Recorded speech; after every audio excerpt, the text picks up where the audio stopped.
The floor of a room measuring 3 meters by 4.5 meters is to be covered by tiles measuring 7.5 by 7.5. 3 by 4.5. 3 meters by 4.5 meters.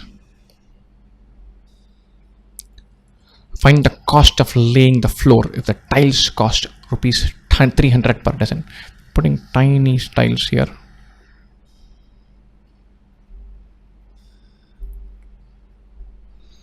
Then tiles along the length.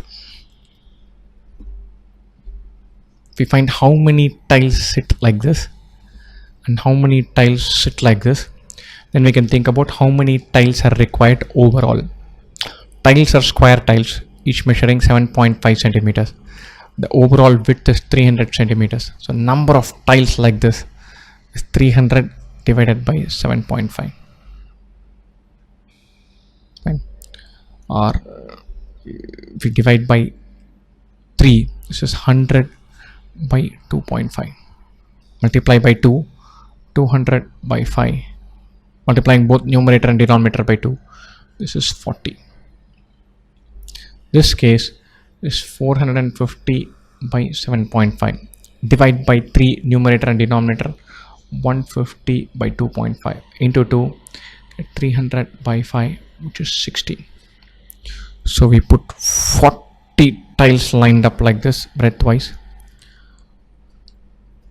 and 60 tiles lined up like this lengthwise. Wonderful. So how many tiles will we require totally? 40 into 60. Total number of tiles is 40 into 60. The cost is rupees 300 per dozen. Number of dozens of tiles is 40 into 60 by 12. If you have 12 tiles, that's 1 dozen. If you have 24 tiles, that is 2 dozen. If you have 120 tiles, that is 10 dozen. If you have 40 into 60 tiles, that many dozens. Divide this by 12. 60 by 12 is 5. 40 into 5 is 200 dozen tiles will be required. 1 dozen cost rupees 300. 200 dozens will cost rupees 300 into 200. 00006 rupees 60,000. That's the answer we are looking for.